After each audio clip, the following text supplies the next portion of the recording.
ತುಂಬಾ ಜಾಸ್ತಿ hair fall ಇದೆ, ಏನೇ ಮಾಡಿದ್ರೂ ಕಂಟ್ರೋಲಿಗೆ ಸಿಗ್ತಾ ಇಲ್ಲ ಅಂತ ಅಂದರೆ ಇದು 2 ಮೆಥಡ್ ಟ್ರೈ ಮಾಡಿ. ತುಂಬಾ ಸಿಂಪಲ್. 2 ಪುಡಿ ಪದಾರ್ಥಗಳನ್ನ ಯೂಸ್ ಮಾಡಬೇಕು, ಅದರಿಂದನೇ ಹೇರ್ ಫಾಲ್ ಕಂಟ್ರೋಲಿಗೆ ಸಿಕ್ಕತ್ತೆ. ಖಂಡಿತವಾಗ್ಲೂ ಒಂದು 20 ದಿವಸದಲ್ಲಿ ನಿಮಗೆ ನೀಟಾಗಿ ರಿಸಲ್ಟ್ ಗೊತ್ತಾಗತ್ತೆ.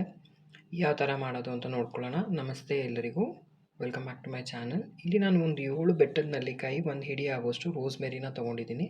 ನಿಮಗೆ ಹಸಿ ರೋಸ್ಮೆರಿ ಸಿಕ್ಕಿಲ್ಲ ಅಂದರೆ ಈ ಥರ ಡ್ರೈ ಕೂಡ ಸಿಕ್ಕತ್ತೆ, ಅದನ್ನೇ ಯೂಸ್ ಮಾಡ್ಕೋಬೋದು. ಬೆಟ್ಟದ ನೆಲ್ಲಿಕಾಯಿನೆಲ್ಲ ಈ ಥರ ಸಣ್ಣದಾಗಿ ತುರ್ಕೋಬೇಕು. ತುರ್ಕೊಂಡು ಹಾಕಿ ಆವಾಗ ತುಂಬ ಚೆನ್ನಾಗಿ ಬರುತ್ತೆ ಎಣ್ಣೆ. ಇದಕ್ಕೇ ರೋಸ್ಮೆರಿ ಕೂಡ ಸೇರಿಸ್ಕೊಳ್ತಾ ಇದ್ದೀನಿ. ನಾನಿಲ್ಲಿ ಒಂದು ಅರ್ಧ ಲೀಟ್ರ್ ಎಣ್ಣೆ ಆಗೋಷ್ಟು ಮಾಡ್ತಾ ಇರೋದು. ನಾನು ಒಂದು 2 ತಿಂಗಳು ಬರುತ್ತೆ ಇದು. 2 ಕಪ್ ಆಗುವಷ್ಟು ಎಳ್ಳೆಣ್ಣೆನ ತೊಗೊಳ್ತಾ ಇದ್ದೀನಿ. ಇದು ಬುಡದಿಂದ ಉದುರುವ ಕೂದಲಿಗೆ ತುಂಬಾ ಹೆಲ್ಪ್ ಮಾಡುತ್ತೆ. ಬುಡನ ತುಂಬ ಗಟ್ಟಿ ಮಾಡುತ್ತೆ. ಇದು ಹೇರ್ ಫಾಲಿಕಲ್ಸ್ ಅಂತೀವಲ್ಲ, ಅದನ್ನು ಗಟ್ಟಿ ಮಾಡುತ್ತೆ. ಹಾಗೆ ಅರ್ಧ ಕಪ್ ಆಗುವಷ್ಟು ಹರಳೆಣ್ಣೆನ ತೊಗೊಳ್ತಾ ಇದ್ದೀನಿ. ಹರಳೆಣ್ಣೆ ಬಂದು ಹೊಸ ಕೂದಲು ಬೆಳೆಯೋದಕ್ಕೆ ತುಂಬಾ ಹೆಲ್ಪ್ ಮಾಡುತ್ತೆ. ಹೇರ್ ರೀಗ್ರೋತ್ ಆಗೋದಕ್ಕೆ ತುಂಬಾ ಯೂಸ್ಫುಲ್. ಒಳ್ಳೆ ಪ್ಯೂರ್ ಗಾಣದ ಎಣ್ಣೆ ತೊಗೊಳ್ಳಿ, ಆವಾಗ ನಿಮಗೆ ರಿಸಲ್ಟ್ ಕೂಡ ತುಂಬ ಚೆನ್ನಾಗಿ ಬರುತ್ತೆ. ಇದನ್ನೆಲ್ಲ ಬಿಸಿ ಮಾಡೋದಕ್ಕೆ ಇಟ್ಕೋಬೇಕು. ನಾನು ಇದನ್ನು ನೈಟ್ ಮಾಡ್ತಾ ಇರೋದು. ನಾನಿಲ್ಲಿ ಜಾಸ್ತಿ ಕುದಿಸುತ್ತಾ ಇಲ್ಲ. ಇದು ಒಂದು 5 ನಿಮಿಷ ಕುದ್ಸೋಕೆ ಬಿಡಬೇಕಷ್ಟೇ. ಇದು ಒಂದು 5 ನಿಮಿಷ ಕುದ್ಮೇಲೆ ಸ್ಟವ್ ಆಫ್ ಮಾಡಿಕೊಂಡು ಇದು ನೈಟೆಲ್ಲ ಇದೇ ಥರ ಬಿಟ್ಬಿಡಬೇಕು. ನೈಟೆಲ್ಲ ಬಿಟ್ಟಾಗ ಅದು ನೀಟಾಗಿ ಇನ್ಫ್ಯೂಸ್ ಆಗಿ ಎಣ್ಣೆಗೆ ನೀಟಾಗಿ ಹಿಳ್ಕೊಂಡಿರುತ್ತೆ. ಎಲ್ಲನೂ ತುಂಬ ಚೆನ್ನಾಗಿ ಬರುತ್ತೆ ಆವಾಗ ನಿಮಗೆ ಎಣ್ಣೆ. ಈ ಥರ ಚೆನ್ನಾಗಿ ಕುದ್ದ ಮೇಲೆ ಸ್ಟವ್ ಆಫ್ ಮಾಡಿಕೊಂಡು ಇದಕ್ಕೆ 2 ಟೇಬಲ್ ಸ್ಪೂನ್ ಆಗುವಷ್ಟು ಪುಡಿ ಮಾಡಿರುವ ಮೆಂತ್ಯನ ಸೇರಿಸ್ಕೋಬೇಕು. ನಾನಿಲ್ಲಿ ಪುಡಿ ಮಾಡಿರೋದನ್ನ ಸೇರಿಸ್ಕೊಳ್ತಾ ಇದ್ದೀನಿ. ನಾನೇನು ಹುರಿದಿಲ್ಲ, ಬರೀ ಪುಡಿ ಮಾಡಿ ಇಟ್ಕೊಂಡಿದ್ದೀನಿ. ಇದನ್ನು ಸೇರಿಸ್ಕೊಂಡು ಇದನ್ನು ನೈಟ್ ಫುಲ್ಲೂ ಒಂದು ಲಿಡ್ ಕ್ಲೋಸ್ ಮಾಡಿ ಬಿಟ್ಬಿಡ್ಬೇಕು. ಇದನ್ನು ಚೆನ್ನಾಗಿ ನೆನೆಯೋಕ್ಕೆ ಬಿಡಬೇಕು. ಆವಾಗ ನಮಗೆ ರಿಸಲ್ಟ್ಸ್ ತುಂಬ ಚೆನ್ನಾಗಿ ಬರುತ್ತೆ. ಚೆನ್ನಾಗಿ ನೆಂದಿರೋದ್ರಿಂದ ಅದಕ್ಕೆಲ್ಲ ಹೇಳ್ಕೊಳ್ಳೋದ್ರಿಂದ ತುಂಬ ಚೆನ್ನಾಗಿರುತ್ತೆ. ಮರುದಿನ ಒಂದು 10 ಗಂಟೆಗೆ ಇದನ್ನು ತೆಗೆದು ಪುನಃ ಕುದಿಯೋಕ್ಕೆ ಇಟ್ಕೋಬೇಕು. ಚೆನ್ನಾಗಿ ನೈಟೆಲ್ಲ ಇನ್ಫ್ಯೂಸ್ ಆಗಿರುತ್ತೆ ಇದು. ಇಲ್ಲಿ ಒಂದು ಜ್ಞಾಪಕ ಇಟ್ಕೋಬೇಕು, ನಾವು ಯಾವತ್ತೂ ಇದನ್ನು ಸುಟ್ಟು ಕರಕಲಾಗೋ ಥರ ಸೀಸ್ಕೊಳ್ಳೋಕೆ ಹೋಗಬಾರ್ದು, ಕುದ್ಸೋಕ್ಕೆ ಹೋಗಬಾರ್ದು. ಯಾಕೆ ಅಂದರೆ ಅದು ನಮಗೆ ಎಣ್ಣೆ ವೇಸ್ಟು, ಏನೂ ಇರೋಲ್ಲ. ನೀವು ಸೀದೋಗಿರೋದ್ರಲ್ಲಿ ಏನು ಅರ್ಥ ಇರುತ್ತೆ, ಅದರಲ್ಲಿ ಏನೂ ಇರೋಲ್ಲ. ಎಲ್ಲ ನೀವು ಇಷ್ಟೊತ್ತು ಮಾಡಿರೋದೆಲ್ಲ ವೇಸ್ಟ್ ಆಗಿಬಿಡುತ್ತೆ. ಒಂದು 5ರಿಂದ 10 ನಿಮಿಷ ಚೆನ್ನಾಗಿ ಇದು ಕುದ್ಮೇಲೆ ನಾನು ರೋಸ್ಮೆರಿನ ಸೈಡಿಗೆ ತಕ್ಕೊಳ್ತಾ ಇದ್ದೀನಿ. ಏಕೆಂದರೆ ಅದು ಸೀದೋಗೋ ಚಾನ್ಸಸ್ ಇರುತ್ತೆ. ಸೀದೋದ್ರೆ ಅದು ರೋಸ್ಮೆರಿ ಹಾಕಿರೋದೇ ವೇಸ್ಟು.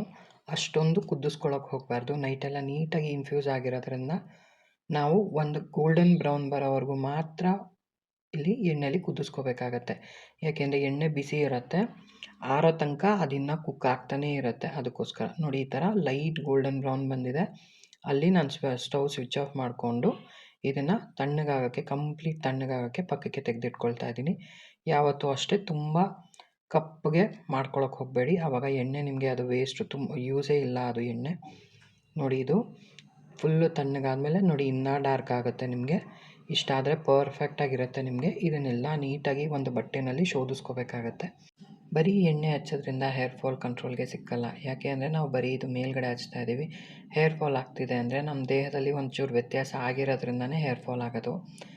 ಅದು ಸುಮಾರು ಜನ ಕನ್ಫ್ಯೂಸ್ ಮಾಡ್ಕೊಳ್ತಾರೆ, ಎಣ್ಣೆ ಹಚ್ಕೊಂಡ್ರೆ ಕಮ್ಮಿ ಆಗಿಬಿಡತ್ತೆ ಅಂತ. ಐರನ್, ವಿಟಮಿನ್ಸ್ ಆ ಥರ ಎಲ್ಲ ಕಮ್ಮಿ ಆದಾಗೇ ನಮಗೆ ಹೇರ್ ಫಾಲ್ ಜಾಸ್ತಿ ಆಗೋದು. ನೀವು ಬೇಕಾದರೆ ಡಾಕ್ಟ್ರ್ ಹತ್ರ ಒಂದು ಸತಿ ಟೆಸ್ಟ್ ಮಾಡಿಸಿ ನೋಡಿ.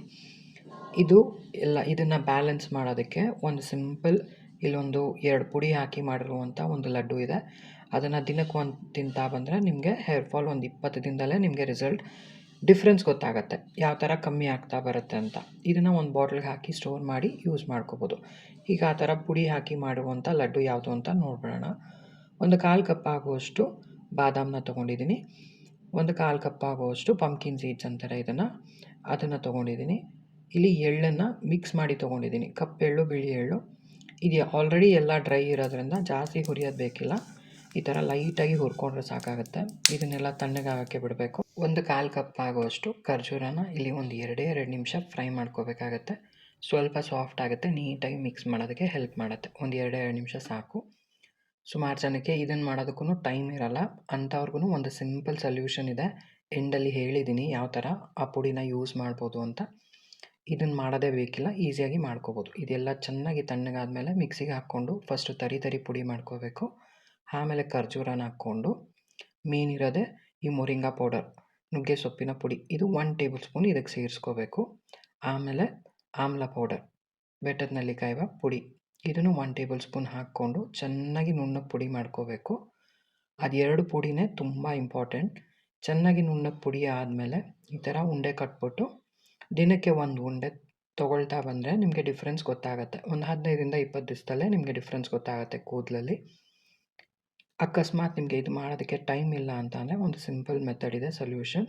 ಅದು 2 ಪೌಡರ್ ಮೊರಿಂಗಾ ಪೌಡರ್ ಮತ್ತು ಆಮ್ಲ ಪೌಡರ್ನ ಒಂದು ಅರ್ಧ ಚಮಚ ಒಂದು ಗ್ಲಾಸ್ಗೆ ಹಾಕ್ಕೊಂಡು ಸ್ವಲ್ಪ ಉಗುರು ಬೆಚ್ಚಗಿನ ನೀರು ಹಾಕ್ಕೊಂಡು ನೀವು ದಿನದಲ್ಲಿ ಯಾವಾಗ ಬೇಕಾದರೂ ಇದನ್ನು ತೊಗೋಬೋದು. ಖಂಡಿತವಾಗ್ಲೂ ನಿಮಗೆ ಹೇರ್ ಫಾಲ್ ಕಂಟ್ರೋಲಿಗೆ ಸಿಗುತ್ತೆ. ವಿಡಿಯೋ ಇಷ್ಟ ಆದರೆ ದಯವಿಟ್ಟು ಲೈಕ್, ಶೇರ್ ಮತ್ತು ಸಬ್ಸ್ಕ್ರೈಬ್ ಮಾಡಿಕೊಂಡು ಸಪೋರ್ಟ್ ಮಾಡಿ. ವಿಡಿಯೋ ನೋಡಿದ್ದಕ್ಕಾಗಿ ಧನ್ಯವಾದಗಳು. ಮುಂದಿನ ವಿಡಿಯೋದಲ್ಲಿ ಖಂಡಿತ ಸಿಗೋಣ.